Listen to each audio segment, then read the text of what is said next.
Los Angeles can be a food lover's paradise, but there are some areas where fresh food is hard to find. Our impact producer takes us into an underserved community that is finding creative ways to cultivate a healthier lifestyle.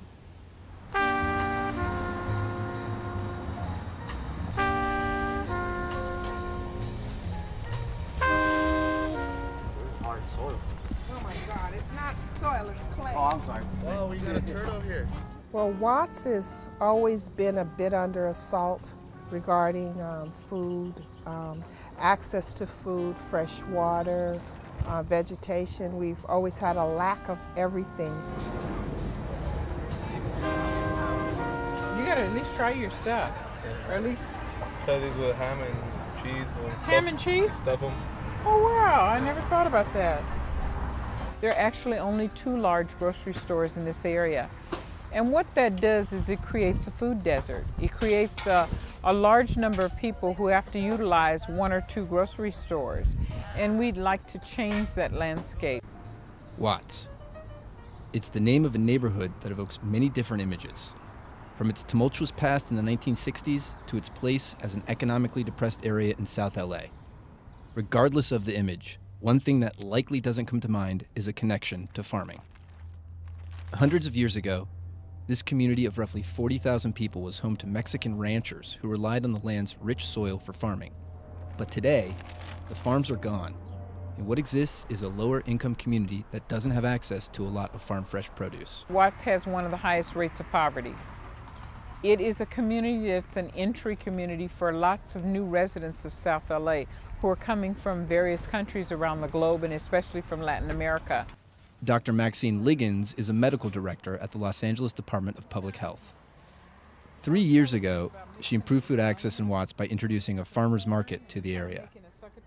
In a community like this, elsewhere in Los Angeles, we would probably have 5 or 6 large grocery stores. Supermarket chains pulled out of Watts in the 50s and 60s because of poverty levels, leaving the area with access to only 2 large grocery stores.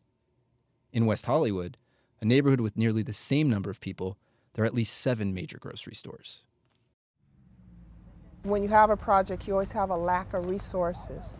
That's part of being in a project, and we're surrounded by 6 of the largest housing projects on the West Coast.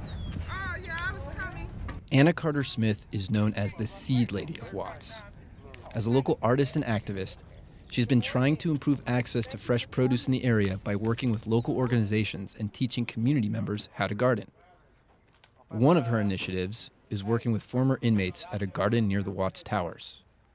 One of the reasons why I'm here is because I practice self-liberation, and one of the things that I've done for a very long time is to save seeds and to share seeds with my community. I've been doing it for so long that my seed banks are all heirloom, indigenous, organic seeds, so we have our own fresh access to heirloom or organic indigenous food. We don't have to look outside of ourselves for nutrition or for access. We create our own access.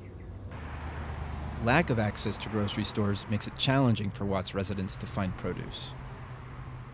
Whole Foods, Fresh and Easy, Trader Joe's, they're far away from our area. Claudia Ramirez visits the local farmers market to buy produce. I mean, when are they going to get a Whole Foods around here? We really don't have one. If you go to Santa Monica, you can see really often. If you go to other places, Long Beach, Manhattan Beach, you'll find them almost anywhere. But here in our area, we don't have those. What they do have are liquor and convenience stores and fast food restaurants. South Los Angeles has 60 markets that serve about 22,000 people. In contrast, nearby West LA has half the population with about the same number of grocery stores.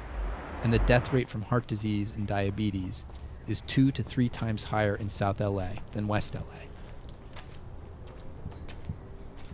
Well, Los Angeles is lucky to be blessed with a year-round growing season due to the climate.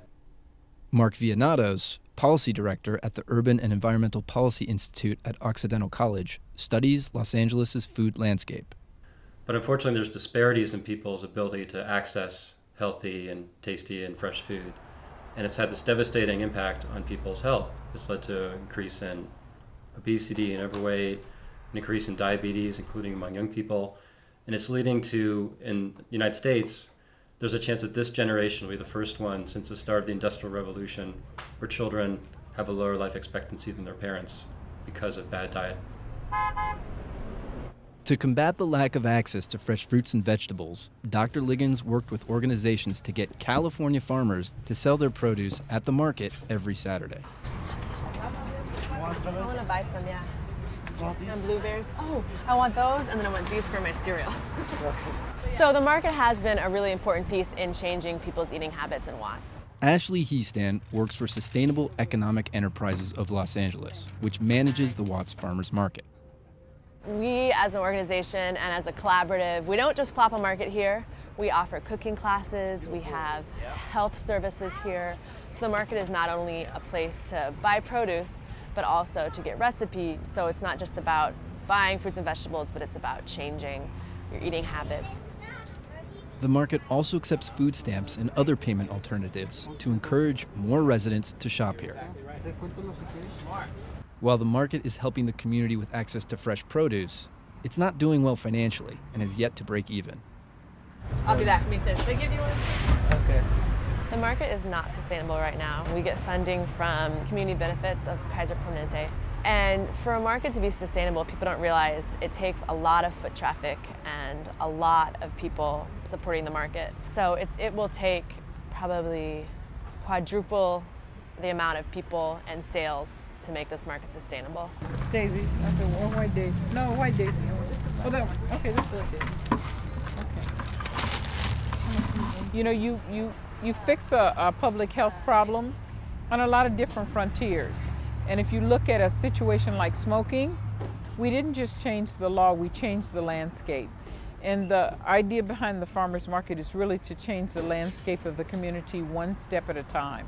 Whether that step is growing a fruit tree, whether it's teaching somebody how to budget so that they will have food for the whole month, or teaching them to access social programs that are designed to help them, and also to teach them the importance of nutrition and exercise. The farmers market isn't the only solution to improving access to fresh produce. Anna Carter-Smith is teaching people how to grow their own gardens. At 3:30 in the morning, 4 o'clock in the morning, it's gonna be really a challenge, okay? But I'm trying to give you guys 6 hours a day. I'm teaching them how to work with me with green job development, green job training, so that we can create a new green economy here in Watts, especially now in this world with biotech patenting the intellectual property rights of all the seeds. Luckily, I saved seeds all these years. I mean, I didn't really set out to do it, but it just ended up like that. So we have all these wonderful seeds that we're planting in all these gardens. Hey, if it's in a clay pot, leave it. If it's in a clay pot, leave it, because those aren't mine. But Carter's seeds have yet to bear enough food for the community. So local residents like Jose Hernandez grow their own fruits and vegetables at a community garden a few blocks from the Watts Towers. Para la familia. Para la familia. ¿Tu familia? Sí. ¿Qué es esto? Nopales.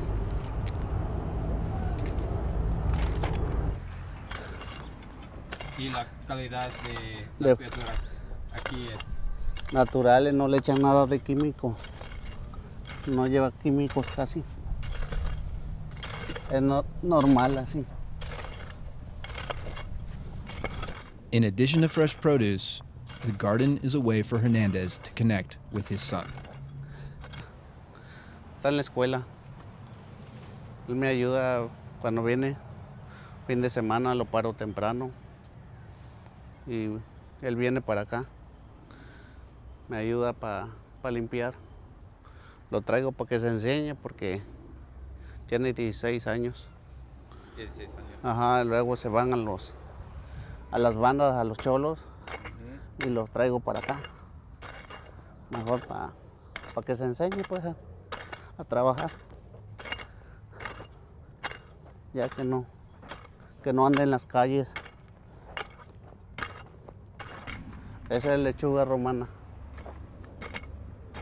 Aquí. Sí.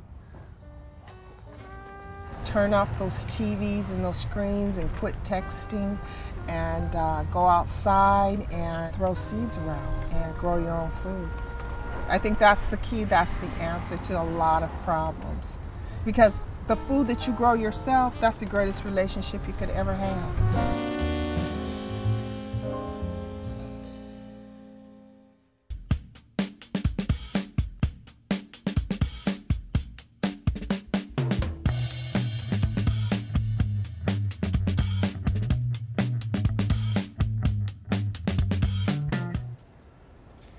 That's all for this edition of Impact.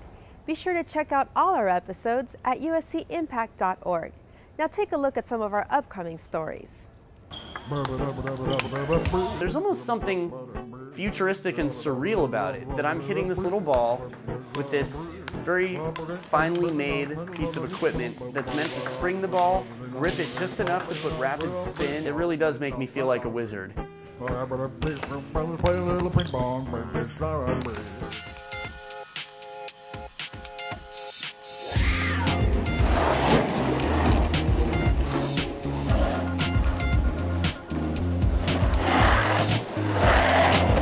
Good skateboarders when you're comfortable at high speeds and you know for a fact, like, you're on it, like, you just know that you can do a slide at 45 miles an hour or whatever. It's confidence level, and it's more about board control and speed control.